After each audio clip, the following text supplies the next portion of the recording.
Hello everyone, my name is Jack and I'm back. Let me show you what we're working on.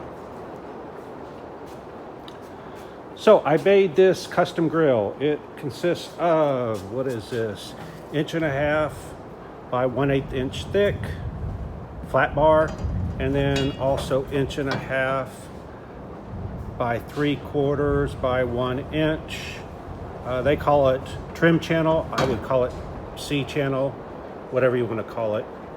Both of these got purchased at either Home Depot or Lowe's. They have both of them. So what I did was I wanted to somewhat mimic the original C2 grill, but not exactly, because it had to be modified to work. They had to cut it off here. They didn't have to. They decided to cut it off here.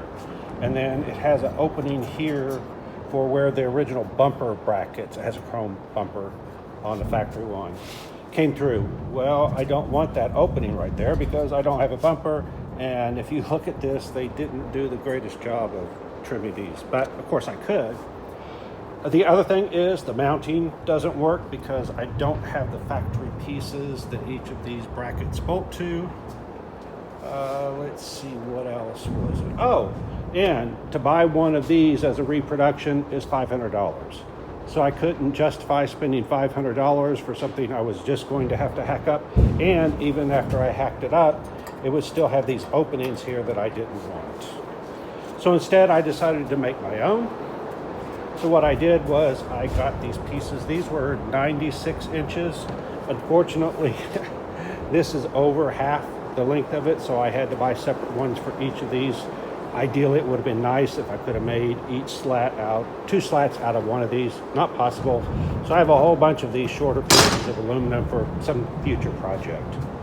I decided that C channel was about the right distance to space the slats. It is obviously larger than this, but I think it gives it a different and better look.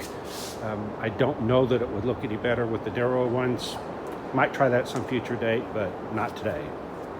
So what I did, I cut each of these C channels initially into 1 inch wide sections, and then use these in between each of the slats to space them out. The intention is somehow I would magically attach all these together, and that is going to be the end result. Once I got it done, I said, yeah, I don't really like this. So what I typically do and everything is I go in and I try something. And then after I do that something, I stand back, look at it and say, is that what I really wanted or not? If it is, great, but most times it's not. So then I pivot and I do something else. A couple of things I found with this. One, it's a little closer than it could or should be right here. And then you can see right here, it is right on top of this. There's no point in having a slat that you can only see a little bit of it. So now what I'm going to do, I'm going to move everything downward. So I'll probably cut one of these in half. And so it'll be half as much distance there, which will of course give me half again the distance there. It's a little different because it jumps here, so there's no way to accommodate that. But it's no big deal. Again, I'll do it. I'll see if I like it, and I'll either keep it or change it. One of the things I did notice is after I did this, my inch wide pieces, they're too wide. They are actually distracting. Now, I am going to paint them black so they somewhat vanish, but still, there's no reason for these to be 1 inch wide. So what I've done since then is I cut several of those inch wide ones in half. So they're 1/2 inch. They actually are probably less than that because of the kerf. And, uh-oh, that's hail outside. Not good. All right, so there's that. And I can't really get to this one. Maybe I can. Get this out. There we go. All right. There we go. So that looks to me a whole lot better than that. So I'm going to continue and cut each of these. What I'm doing is I'm literally taking these and cutting them with a hacksaw. I do have a bandsaw, but it's at the other shop and not available to me. So let's make sure it's clear in here. Yeah. Okay. So here's what I'm doing. I, a long time ago, bought this Rockwell jaw horse, and it's worked great because it is essentially a portable vise. What you do is you put it in the unlock position, you adjust the jaw wherever you want. Let's say I wanted to clamp this in, I would narrow this to where the piece of wood fits in here. Hard to do one-handed, easy to do with two hands. There we go. Get a little bit wider. There we go. All right, put it pretty much in place. Push this down to the lock position. There is a foot clamp. You take your foot, put it on the clamp. It closes these jaws, and then it locks wherever you stop. Works great. Problem is that they had these phenolic, I guess it was, jaws on them, and I've had this thing for, gosh, at least 10 years or so, and they got brittle and broke. I need to make some more. I went to look to buy some more, and they're 75 bucks a pair, which is absolutely obscene. So what I'm going to do instead is I'm going to 3D print them. I found out the 3D model online. I just have to make the time to do it. To release this, you put it in the unlock position, you push down on it, hear it click, that means it released, and then the piece comes out. Not quite as good as a permanent vise, and even worse since the plastic jaws or phenolic jaws are gone, but it does work. I couldn't do it without something to hold it. I have a bandsaw, but it's not here, so I have been using a hacksaw. I got one of these cheap 90-degree angle things from Harbor Freight. Actually, I got several of them. And I use this to make sure all my lines are square. So now that I want to cut this in half, what I would do is I'll put this on top of here, like so. Make sure this edge is aligned, assuming it's square. And then I'll come over here, there we go. And my half-inch mark is right there. So I'm going to put this up. And then I'll come in here where the half-inch line is, and I'll put a little dot there. So that is roughly halfway across that. And then what I do is I take it, let me see if I have that mark there. It needs to be transferred across the top, so let me do that real quick. There we go. So that's the halfway mark. Now I need a line on that side, and to make sure it's square, I'll put that there. I'll put this here, I'll square it up, and then I'll make a line across there. But in order to do that, I really need a mark somewhere on this side. This is difficult to do one-handed, so I'll do the best I can. So once again, I try to get that squared up like that, and I come in here, make my mark, and then I'll check it to make sure it's off slightly. If I look at that, yeah, it can move over a little bit, so I cheat. A little dot there. Anyway, I would be more accurate if I was doing this with two hands, but I can only use one hand while I hold the phone. There we go. There we go. Whoops. Of course my thumb caught it, now that did that. All right, we'll try it again. Okay.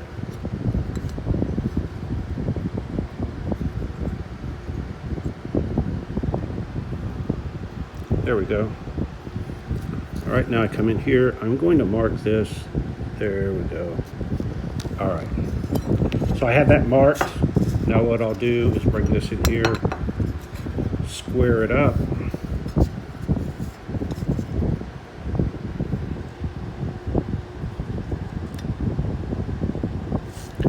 And then I look at it and say, does that look right? No, it looks like it needs to actually go down a little more. So I'll do it to where I can just barely see the blue line. And then, sorry. All right, barely see the blue line.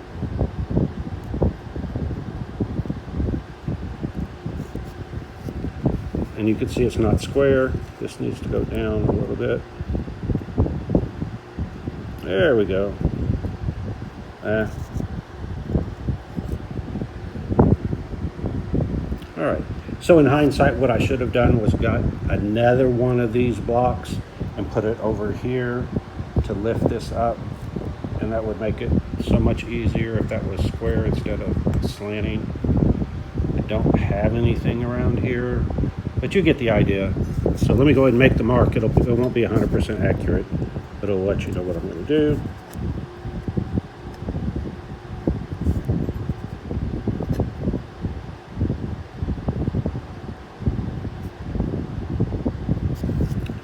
Okay, and then I will, no I won't, it's not going to let me do this. Let me try the screwdriver thing, see if it'll help. There we go, better. Okay, so what I did was I lifted this up by using the handle of the screwdriver there. And so by the same token, I can use the handle of my file over here. There we go. That thing's relatively level. So now I shouldn't have to fight as much. There it is. Fight as much once I get this aligned. It should stay aligned, whereas before it simply wouldn't stay aligned at all. All right, so there we go. All right, you can see that the two edges are really close to parallel. This edge right here, and then the line I'm going to make. So I'm going to go ahead and draw the line. I'm very lightly touching this so I don't disturb it. And then the other thing I do is I come around this end and make a mark right here. Okay. So that way when I turn this thing 90 degrees, I have a reference line. So I will do just that. Pull this out, turn it 90 degrees, lift this up, square it with that edge.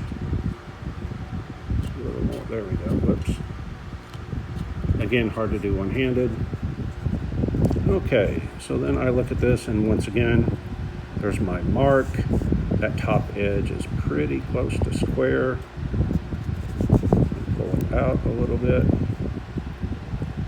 There we go. Does that look square? It does, pretty close. That, make that mark. Once again, go around to the edge here, make this mark, flip it over. I've got a line here, I've got a line there. I just need the line here. Once again, lift it up, push it against the edge, try to get it as square as I can. You can notice that that line didn't go parallel to the top, so I will ignore it. But I do know that edge is correct. So I'll line that edge. There we go. All right, push it down just, there we go. All right, that looks pretty close. Yep. Sometimes the camera doesn't make it look as close as it really is. I make that line across there and then come over here and make the line right there. That's hard to do. I'm looking through the camera trying to do this. It's a lot harder than looking at it without the camera. Okay, so now what I've done is I have a line that ideally that's halfway between the two on each side, and it's going to end up square. Now if you notice, I'm hand cutting these so that thing is not 100% square, but it doesn't matter. You saw where it's going to go. You're not going to see it. You're only going to see the ends of it right there. It'll be painted black, so it'll be hidden. So it doesn't have to be 100% accurate. The ones I make for anything else, I'm going to do on the bandsaw, and they will be straight and square and all that. But for this prototype, it's not as critical. So now what I'm going to do is come in here, and I've been using the piece of wood here. It just happens to fit like that. And that way, if I try to put this piece in the jaw upside let's see, so the U shape is down like this. It pinches that in, which I don't want. I want to leave that square. So by using this 1x2, ta-da, then I can put this in here. And then when I squeeze it, I've got that 1x2 in there, helping to hold everything like it should be. All right, I don't think I can do this one-handed. I will try. See, that 1x2 is gonna fall. All right, I'll do it this way initially. I can balance the 1x2. So I'll take this, squeeze it in, hit the lock, push it down. You'll see it close right there. All right, it is not as sturdy as it would be with a vise, but that's not critical. And I'm trying to figure out what I do with my hacksaw. I thought I had it here. I don't see it. That's strange. Let's go back in the shop. I'm good about carrying stuff off.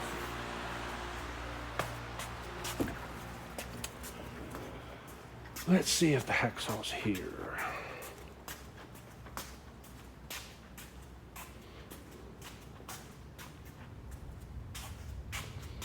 Quite strange. I was using it earlier. I have no clue what I did with it.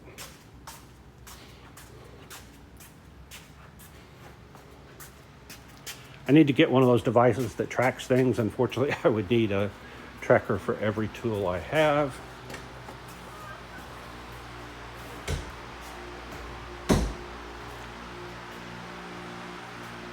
Again, strange. I don't know how that hacksaw could have walked off. All right, so we'll skip that part. I was going to show you what I do. What I usually do is when I'm using the hacksaw, I will take my free hand and I will put my thumbnail right against the edge of where I want it to be. And then I'll use my thumbnail as a guide to get this saw blade started. I'll always start at a corner and get a notch there. And then as that notch gets deeper, I'll start slanting the saw blade up and down so that I start making a line.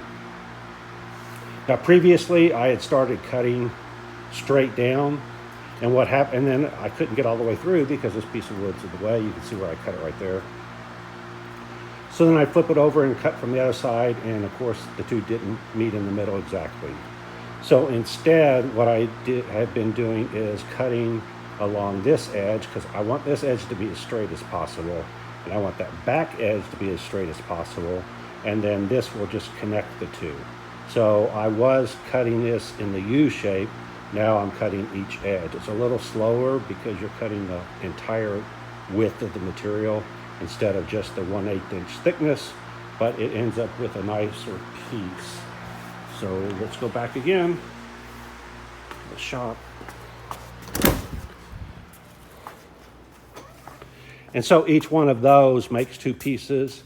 And again, they're not exactly a 1/2 inch because of the kerf of the saw. The width of the saw blade disappears when you cut. So each one of these is a little bit less than a 1/2 inch, but it doesn't matter. Again, this is mine. I can make it, 1/4 inch if I wanted, 3/8 of an inch, whatever I want to make it. So those are just fine. And you can see that if you look at these, they're not exact. They're not perfect. They are obviously hand cut. They have file marks. But again, if I push this back to the back, there we go, and I paint it black, it's not going to show up. You'll see that in the next video. Okay, so someone had luckily or thankfully put a comment on my YouTube channel and said, hey, why don't you do something start to finish instead of all of these little short ones? So I will end up, or actually hopefully have somebody combine these into one video, but I wanted to make this one as complete as possible so you can see the steps up to this point of what I am doing to make this work. And if you look at this from the side, these will be stair-stepped like that and like that. Push that down a little, there we go. Again, not exact, and you can see it's not square against that. I can push it, oops. But you can get the idea. Okay, so initially what I'm going to do is I'm going to get some of the double-sided tape. 3M makes some that is thin tape. I'm not talking about the foam double-sided tape. I'm talking about the thinner stuff. Or as I'm thinking about it, I might use that stuff that is made to put stuff on the wall and take it off, because I don't have everything 100% figured out yet. If I use something that glues it heavily, then I gotta take it apart. I would use CA glue or super glue, but then ideally that would be permanently glued together. I did try hot glue. It didn't work at all. It temporarily held things together, but as soon as I put any load on it at all, the glue let loose. I could rough up the surface, but again, I don't know exactly where I want these things, and so I don't want to mess it up. I thought I wanted this along this edge right here, but now that I think about it, I'm thinking I'm going to want these things further in. So, but I also don't want to leave too much hanging out here on the edge where it could get bent or wobble around or whatever. The final thing was the width. I thought I had this width down, but now that I have these pieces in place, they are too tight. I mean, this is rubbing against right here. And if we come over here, it's rubbing against it right there. So these need to be knocked in, I don't know, maybe 1/8 of an inch. And I can't just cut one end off because I made these into a V shape. And when I did that, the center is in the center. So if I cut it off at one end, the center of this peak won't be in the center. That was the other thing I wanted to point out, is the way I did this angle was I went in and cut a small V inside of here and then left, I don't know, about a 1/16 of an inch there. And I've just bent this to get it to close up. Because if you look at the grill, let's come over here, it's got a slight V to it. And the way I did the V was literally, I took one of these and I put it on top of here and then matched it up. This also has a slight curve to it. You can't see it until you put something straight against it, but it has a curve. These do not have a curve. It's not critical to me to have that match. I actually think I like it better straight. So what I did was, first one, I experimented and through trial and error got it to match. I found out that V needs to be 5 degrees on both sides. I used that same tool to mark the 5 degrees, cut the V in each one of those, and then when I bent it, it matched.